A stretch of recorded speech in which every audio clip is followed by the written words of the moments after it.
Ունենք հրադադար 2 շաբաթ ժամկետով, աստված տա դա լինի երկար ժամկետ խաղաղություն, խոսեմ իմ ոլորտից, թե ինչ եմ ես տեսնում, թե ինչ եմ ես կանխատեսում։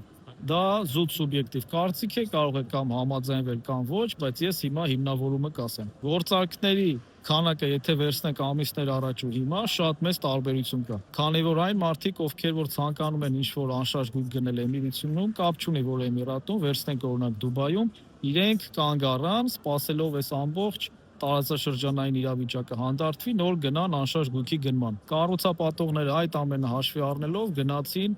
ավելի մեծ զեղչային համակարգերի եւ վճարման պլանների ավելի բազմազանության, այսինքն կար օրինակ մի տեսակի վճարման պլան, հիմա ներքին կարգով նույնիսկ շատ գնորդներ կարող են կառուցապատողի հետ խոսելու արդյունքում ստանան իրենց համար ավելի հարմար վճարման պլան կամ նույնիսկ ներքին կարգով վերցնեն ավելի մեծ զեղչեր, բայց եթե կառուցապատողները տեսնեն, որ 2 շաբաթ անց լինում է ավելի երկարաժամկետ հրադադար կամ խաղաղություն, իրենք իհարկե կփոխեն իրենց ստրատեգիան եւ վճարման պլանները թե զեղչերը կլինեն այն ինչ որ ամիսներ առաջ, այսինքն այս հնարավորությունից օրինակ մինիմում 4% զեղչը կա, որովհետև Դուբայի հողային դեպարտամենտին վճարած 4%-ը մեծ մասը հիմա զեղչ են անում։ Բոլոր մասշտաբային պրոյեկտները, որը որ Դուբայում եւ մյուս էմիրություններում պետք է բացվի, այդ ամենը հիմա գտնվում է բուռն կառուցման փուլում եւ իմ կարծիքով այս ամբողջ իրավիճակը երբ որ ավելի հստակ լինի, այսինքն լինի ավելի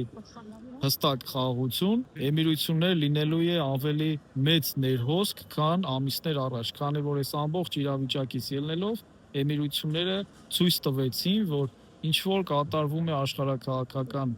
վատ իրավիճակներում, էմիրությունները պահում է իր դիրքը, իր ամուր դիրքը եւ կյանքը ոնց շարունակվել է, տենց է շարունակվում է։ 2 շաբաթ անց ավելի པարզ կլինի թե ինչ է կատարվում, սպասենք հետագա զարգացումների, հարցերի դեպքում կարող է կապնվել ինձ հետ, ես ինչպես աշխատել եմ, այդպես էլ աշխատում եմ Դուբայում եւ ոչ միայն Դուբայում, նաեւ մյուս էմիրություններում եւ աշխարհի շատ երկրներում։ Այսօր ապրիլի 8-ն է, Դուբայ, լավ մնացեք։